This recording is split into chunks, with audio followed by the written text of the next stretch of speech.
A brilliant young doctor vanishes into the night, her car left abandoned on a cold Indiana highway, personal belongings untouched. Months later, her body is found in a nearby lake. What happened to Dr. Teleka Patrick? Was it a tragic accident? Or is there more to the mystery than meets the eye?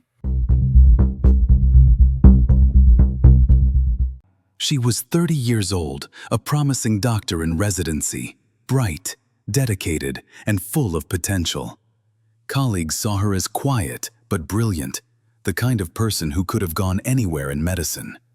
On the evening of December 5, 2013, after a long shift in Kalamazoo, Michigan, Dr. Teleka Patrick got into her gold Lexus and drove off into the cold winter night. She never came back. Hours later, her car was found abandoned along the Indiana toll road near Gary. Inside were her wallet, her ID, and even packed food, but no sign of her. The car had run into a ditch, and from the outside, it looked like a simple breakdown. But the driver? Gone. Just vanished into the freezing dark. For her family, the nightmare began instantly. Teleka was not the kind of person to disappear. News outlets reported her missing. Volunteers searched wooded areas, and theories exploded online. Some wondered if she was running from someone. Others thought maybe she'd been followed. The abandoned car made it all feel like a crime scene, but investigators found no signs of foul play. And then, silence. For months, nothing. No phone calls, no sightings. Just the haunting mystery of a doctor who seemed to have walked off the face of the earth. 4 months later, in April 2014, the mystery broke wide open. A fisherman spotted a body in a lake less than a mile from where her car was left. It was Teleka. The autopsy revealed drowning, no evidence of struggle, no trauma. Authorities ruled it an accidental death. But the questions didn't end there. Why had she left her car and wandered toward the water that night? Was she disoriented? Was she in distress? The official word was simple: accident. Yet to many who followed her story, the silence of that night still speaks louder than the conclusions on paper. A young life ended, a future stolen, and a mystery that still leaves us wondering, what really happened to Dr. Teleka Patrick? When investigators looked closer at Teleka's background, pieces of her private life began to surface, and those pieces painted a more complicated picture than the public had seen. Friends described her as deeply intelligent, but sometimes withdrawn, someone who kept her struggles to herself. She had moved from New York to Michigan with ambition and drive, but also with an undercurrent of isolation. Living alone, spending long hours at the hospital, she poured everything into her work. Yet, there were hints of tension. Some who knew her said she'd been reaching out to people in ways that suggested she was searching for connection, sometimes intensely. In the weeks before she vanished, she had reportedly tried to form relationships that others didn't fully understand. It's the kind of detail that doesn't provide an answer, but it opens the door to questions. Was she lonely? Was she under stress? Or was there something deeper going on in her personal life? Investigators, meanwhile, tried to retrace her steps that December night. After she left the hospital, she stopped briefly at her apartment. Then, she drove south, away from the direction of her family in Michigan, toward Indiana. Why Indiana? Why the toll road? The stretch of highway where her Lexus was found isn't the kind of place you pull over by choice. It's remote, windswept, with little but brush and cold darkness surrounding it. The car told its own story. The tank was full of gas. Her personal belongings were left untouched, neatly arranged. It didn't look like robbery. It didn't look like she intended to vanish. It looked like something happened suddenly, forcing her off the road. The ditch wasn't deep, but in freezing weather, even a simple accident can become dangerous. Did she leave the car searching for help? Did she panic? Or did something unseen pull her toward the lake? For her family, every unanswered question was agony. They begged for more attention, pleaded for a wider search. and the media followed closely, sensing that this disappearance wasn't just another case. It was a mystery threaded with fear, speculation, and a chilling uncertainty. And as weeks turned into months, the silence surrounding her disappearance only grew heavier, until the day the water gave up its secret. When spring finally broke through the harsh Midwestern winter, the mystery of Dr. Teleka Patrick took a devastating turn. It was April 2014, 4 long months after she had disappeared into the night. A fisherman spotted something in the water of a small lake not far from where her Lexus had been left behind. At first glance, it was only a shadow drifting beneath the surface. But when authorities arrived, the truth came into view. It was Teleka. The discovery hit like a thunderclap. For her family, who had prayed she might still be alive somewhere, the confirmation was unbearable. For investigators, it was the first concrete answer since the night she vanished. Her body had been in that water all along, hidden beneath the ice and the cold, waiting to be found. The autopsy was clear: drowning. No signs of trauma, no marks of violence, no evidence she had been attacked. The conclusion was straightforward. This was an accident. Officials explained it as misadventure. She had left her car, wandered into the night, and somehow ended up in the lake. The cold, the darkness, disorientation, any of these factors could have led her into danger. But for the public following her story, for the family who knew her best, the explanation didn't erase the questions. Why did she leave her vehicle when she had food, warmth, and a working cell phone? Why head into the woods instead of waiting for help? And why did a brilliant, disciplined doctor end up in such a vulnerable, fatal situation? Reporters pressed these questions, and speculation swirled. Some wondered if mental health played a role. Others pointed to stress, loneliness, or exhaustion. Online communities dissected every detail, from the exact location of the car to the condition of her belongings. Was it really just an accident? Or was the full truth still submerged in those waters? Even with an official cause of death, the air around Teleka's story remained heavy with mystery. Her life, her choices, her final moments, they refused to fit neatly into a single explanation. And so, even in death, Teleka's case became larger than itself, a story people couldn't stop trying to solve. The announcement that Teleka's death was accidental did little to quiet the storm around her case. In fact, it seemed to stir more debate. News outlets framed it as a tragic end, but beneath the headlines, people wanted more. Online forums dissected every press release. Talk radio and podcasts asked the same haunting question. How could a promising young doctor, level-headed and disciplined, end up walking into a lake on a freezing night? Her family refused to accept simple answers. To them, Teleka wasn't reckless. She wasn't careless. They insisted that something was missing from the official story. Their grief was heavy, but so was their determination to understand what really happened. And their frustration echoed in the hearts of many who had followed the case from the start. Details from her personal life began to feed the speculation. Reports surfaced that she had been struggling with feelings of loneliness, perhaps even mental health challenges. Others pointed out the pressures of residency, long hours, little sleep, the relentless weight of proving yourself in medicine. It was easy for outsiders to build narratives, but each theory only seemed to raise more questions. Was Teleka running from something that night? Was she in emotional distress? Or had a simple accident spiraled into tragedy when cold and darkness disoriented her? The answers remained just out of reach, and the uncertainty kept the story alive. For the public, the case became more than just the loss of a doctor. It became a canvas where people projected their fears about mental health, about isolation, about how quickly life can unravel. And for every new angle, there was pushback. Some demanded respect for her memory, a recognition of her brilliance and her humanity beyond the mystery. But the truth is, mysteries don't rest easily.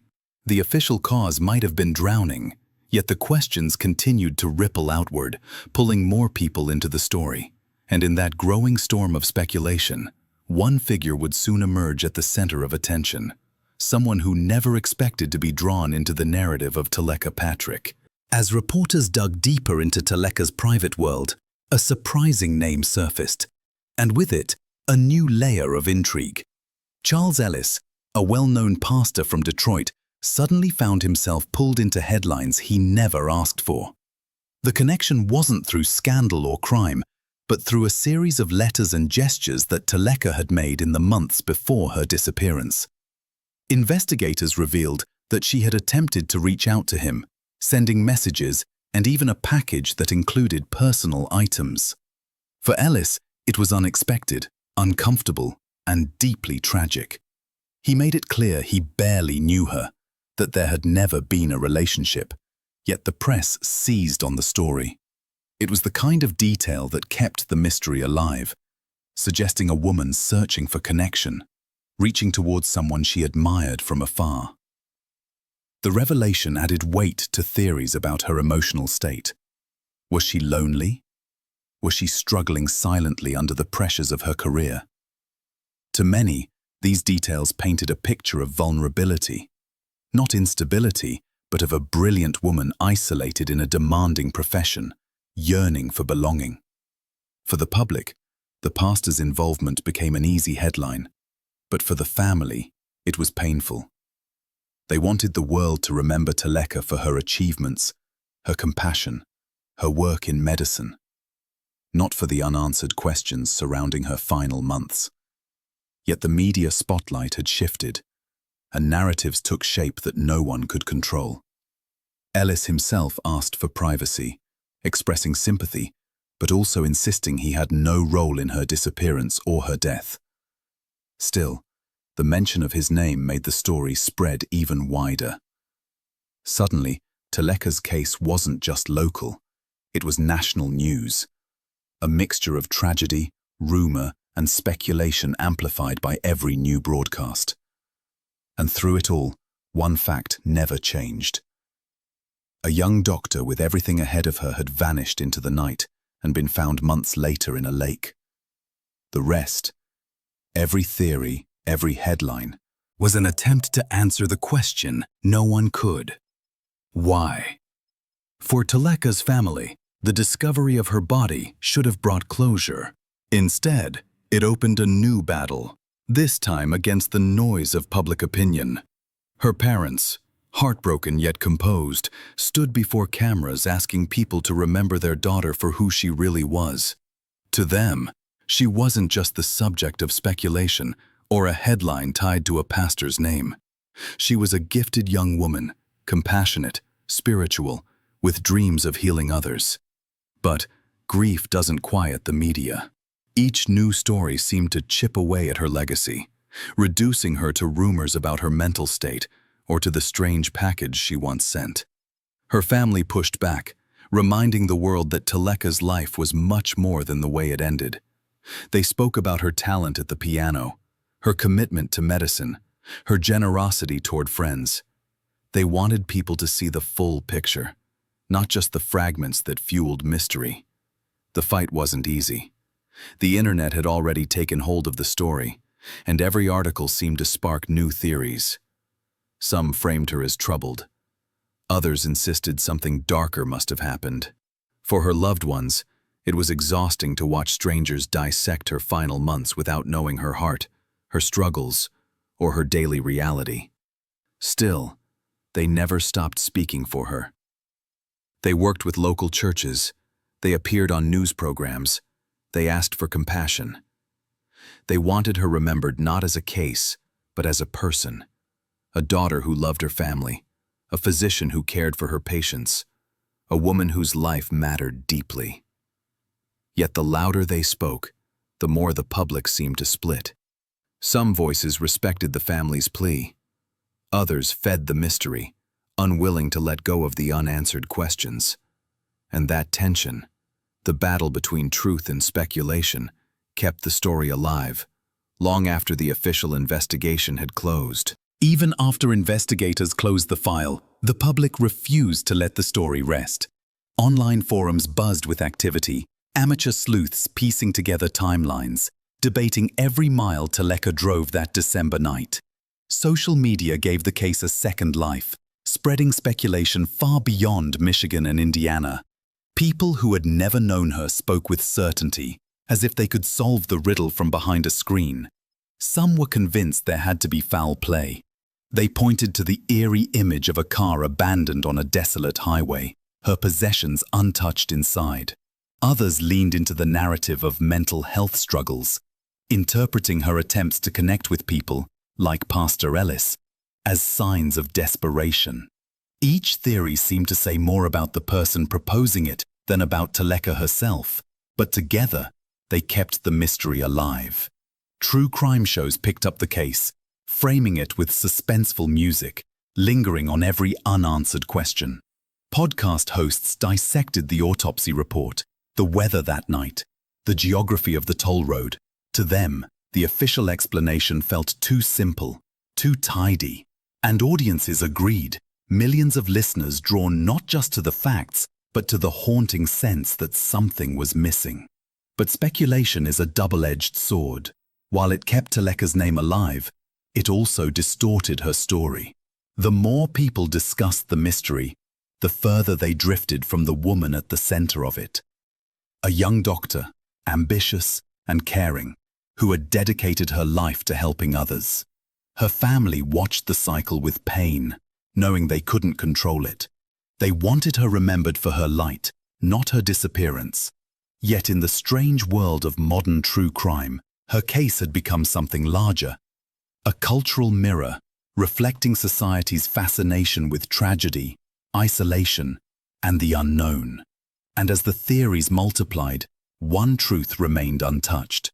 Only Teleka knew exactly why she left her car that night, and she could never tell the world. As the mystery spread further into the public consciousness, something deeper began to surface, questions not just about what happened to Teleka, but about what her story revealed.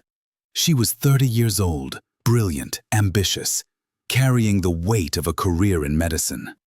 Residency is grueling by design, endless shifts, constant study, little time for rest or connection. Colleagues had seen her dedication, but they'd also seen how quiet she was, how much of herself she kept inside. For many, that picture resonated uncomfortably. It wasn't just about one missing doctor anymore. It was about the hidden toll of isolation, the long nights when the world feels too heavy, the pressure to perform, to meet expectations, to succeed while silently struggling. Teleka's attempts to reach out, whether through letters or messages, began to look less like oddities and more like signals of a woman searching for connection in a world that often leaves young professionals feeling alone. The tragedy forced people to ask difficult questions. How often do we overlook the signs of someone in distress? How many brilliant minds carry invisible burdens while projecting competence on the outside? And when the system demands perfection, where is there room for vulnerability? Mental health advocates pointed to her case as a reminder of the importance of support, especially in demanding fields like medicine, where asking for help is often seen as weakness. Others reflected on how easily loneliness can spiral, how even the most talented and accomplished people can feel adrift. In the end, the official report called her death an accident, a drowning with no crime attached. But the broader truth was harder to define. Teleka's story became a mirror, reflecting the struggles so many face but rarely talk about. And for those who followed the case, the mystery of her final night was inseparable from the larger human story it exposed.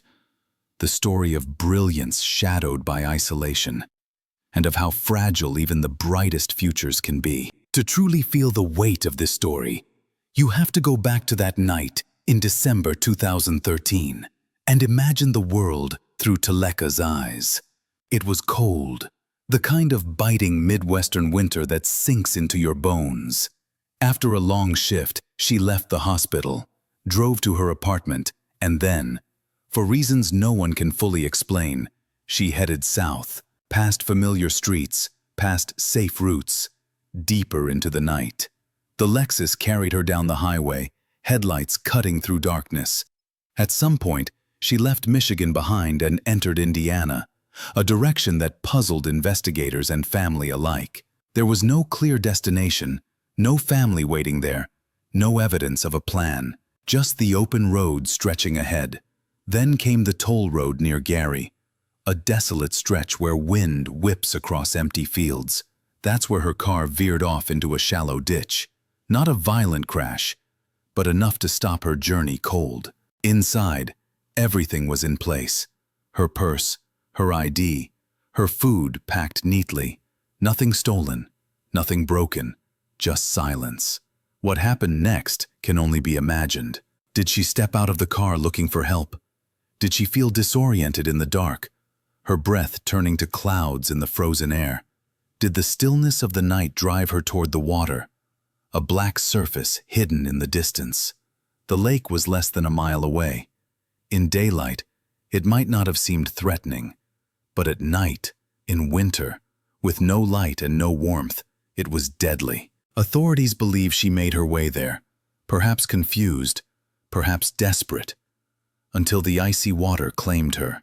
It's the image that lingers most. A brilliant doctor, alone on a frozen night, a silent highway behind her, and a lake ahead that would keep its secret for months.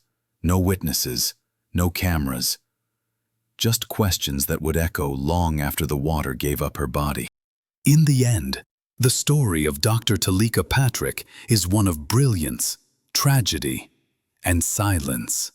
A young woman with the world ahead of her disappears into a winter night, her car left neatly behind, her body hidden in a lake until spring. The official answer was simple: drowning. No crime, no foul play. But the simplicity never matched the complexity of who she was, or the depth of the questions left behind. Her family mourned a daughter who had been more than a case file. They remembered her music, her laughter, her commitment to medicine, the way she gave pieces of herself to others even when she carried her own burdens. To them, the headlines didn't capture her. Theories couldn't define her. She was more than the mystery. She was their Teleka. Yet the world kept asking why. Why leave the car? Why walk into the cold? Why a lake, so close and so deadly? No amount of forensic reports could answer those questions fully. And maybe they never will. That is what makes her story linger. Not just the facts of her death, but the absence of certainty in her final hours. In the years since, her case has become a cautionary tale about the weight of isolation, about the importance of mental health, about how quickly a life so full of promise can unravel in a single night. For some, it's a reminder to look closer at the people around us, to notice the quiet struggles hidden behind ambition. For others, it's simply a story they can't shake, a haunting reminder of how fragile life is. And so, the mystery endures. A doctor, a daughter, a bright future swallowed by darkness and water. The investigation is closed, but the story isn't. It lives on in the retelling, in the speculation, in the uneasy silence of those unanswered questions. Maybe it was an accident. Maybe it was fate. But whatever happened on that December night, one truth remains.